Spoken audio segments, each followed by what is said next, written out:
Greetings, new motorcycle riders! Welcome to your safety course. Make sure you have the proper equipment and proper gear. We will provide you with your own personal steed for the next couple of days so that way you can begin your process of becoming the best motorcycle rider that you can be. We're going to be teaching you the foundations of great riding. Proper posture. That's right. Back straight up. Arms relaxed, straight out. Flat wrists. Clutch control. Look at that hand covering that clutch and look at those fingers over that throttle. That's exactly what we're looking for. However, for some reason or another, you will forget that in 2 seconds, and this is exactly what you're going to look like, and we're going to have to coach that out of you. All right, I hope you didn't skip leg day because for starting out, we're going to teach you the friction zone. That's right, the friction zone. That point where the clutch is starting to move the motorcycle but is not fully released. Therefore, not the full power is going to the rear wheel just yet. So you're going to walk before you ride.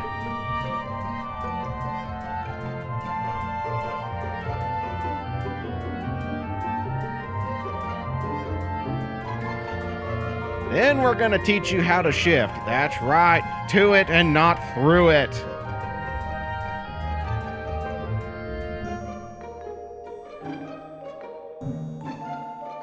And we're going to teach you cone weaves. Once again, to it and not through it. And more clutch control, to it and not through it. Hopefully you remember everything that we taught you today, and that way for tomorrow, you can conquer the most feared thing in beginner rider courses. Some of you may have been through this. Some of you may not have gone yet. But the very next day, the first thing that awaits you is the U-turn area. For tight maneuvers in a limited space environment. That's right, a U-turn area.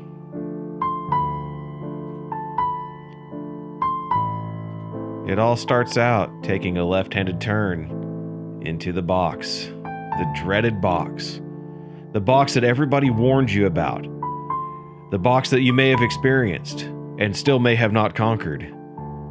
60 feet long and 24 foot wide to the dotted line, or 20 feet wide to the solid line.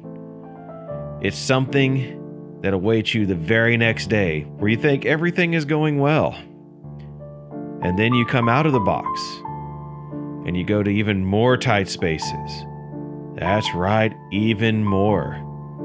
You go up to the S-bend, more clutch control, more friction zone. To then end it all at this corner where you stop and make a tight turn.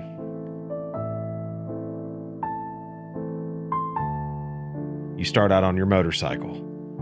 You don't know what you're doing. You're looking at the ground. You make that turn. All you see is lines and dots and cones. You're panicking. You don't know what to do. You enter in. Shaky. Very shaky. You're not even on the clutch. You're trying to do this all by throttle. Maybe a little bit of brake. Maybe grab a little bit of front brake. Maybe a little bit of back brake. You're panicking all over the place. You're coming up on the end. You try to take that turn. Oh, but it's not that smooth. Oh, it gets very rocky. All you see is lines. And then your foot goes down. And all you know is you've got to make that turn one more time.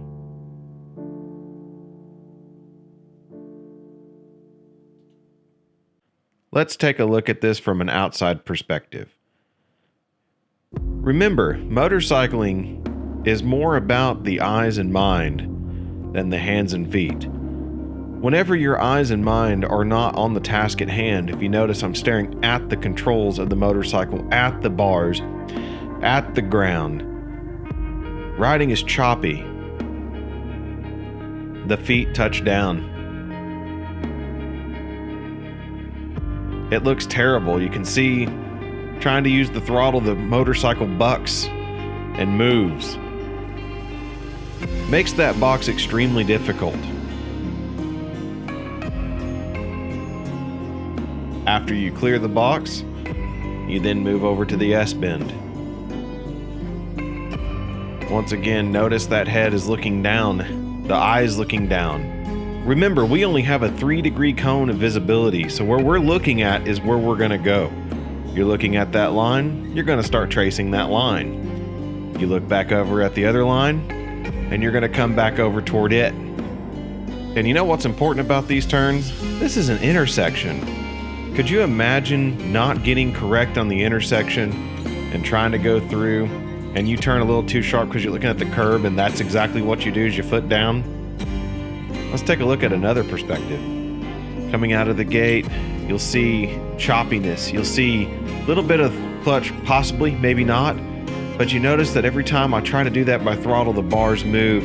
Motorcycles in a turn want to stand up. They want to give traction back to the wheels whenever they're getting throttle or braking. So they try to stand back up, and that's why it makes those bars turn and chop.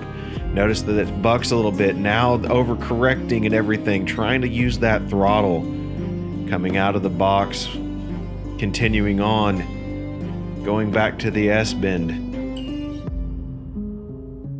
Notice everything looks good at first, but then looking down at that ground, looking down at that line, the bike tends to go right toward the line. Coming back over, notice tracing the line again and trying to come back toward it. This is what we see a lot coming out of this box. But it does not have to be that way. There is a way to conquer fear. You can smooth this out by simply using your head and eyes up. So we'll start that portion here real quick. So when you're coming in here, you keep your head up on the horizon. Notice my eyes are up this time. Head is turned. And notice how much smoother this is. Just as a rule. And I'm not even using friction zone at this time. This is simply head and eyes up.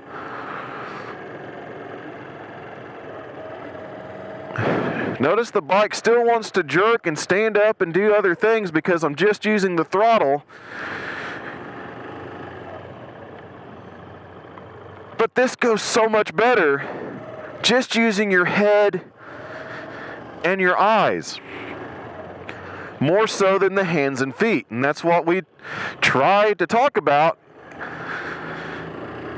when it comes to these exercises and what is being trained whenever you're a beginning motorcyclist or a long-term motorcyclist that has some bad habits to break. So now, we talked about the friction zone.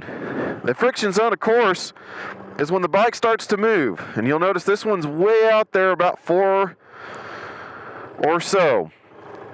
So you do have to get used to every single bike that you're using whenever you're doing these maneuvers. But now watch the difference. We're going to come through here, we're going to use our head and eyes and now our hands and feet using that friction zone.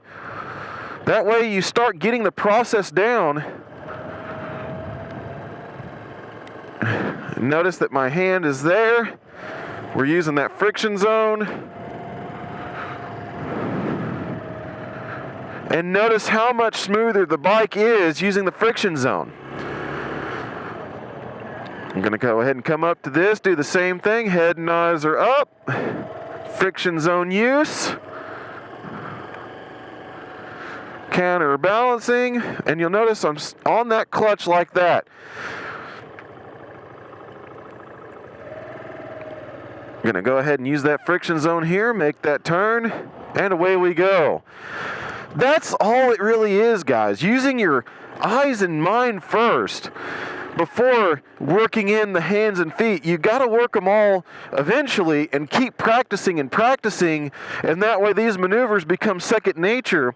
Because let's be honest, it's easy to ride a motorcycle at fast speeds. It's impossible to do it at low speeds unless you have the right techniques. Now we're going to go ahead and do the 20-foot section of this box.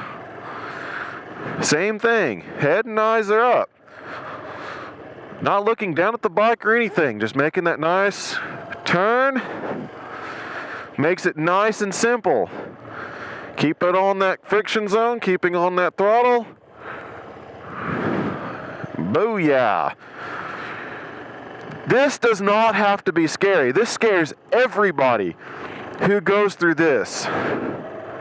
When in reality, it's just as simple as using your head and eyes and then working your hands and feet. Work on that.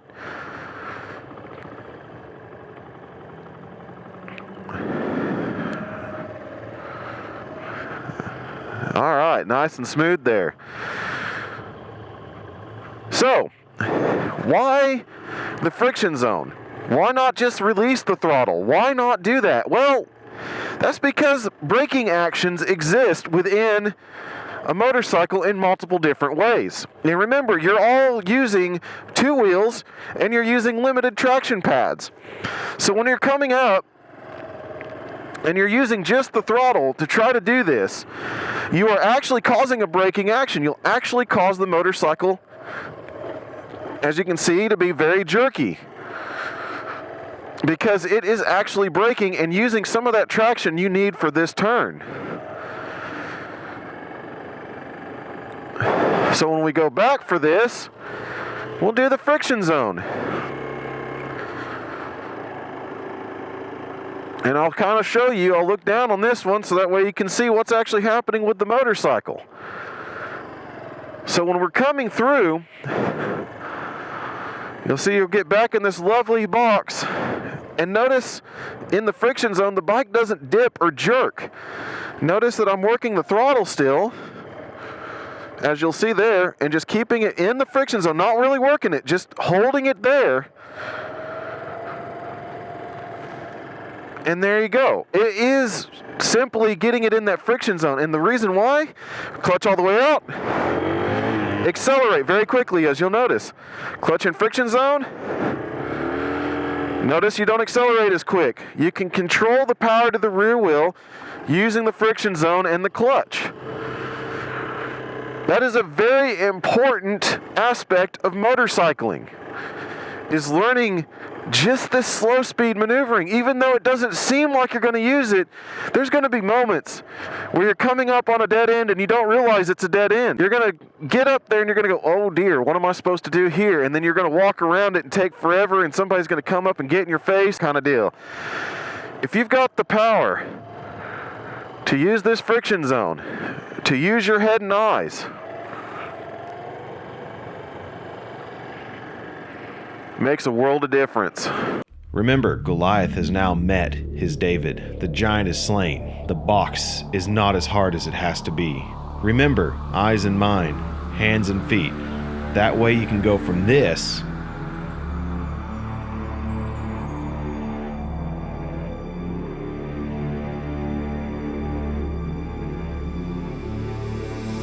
to this.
Remember, through practice you can make this tighter.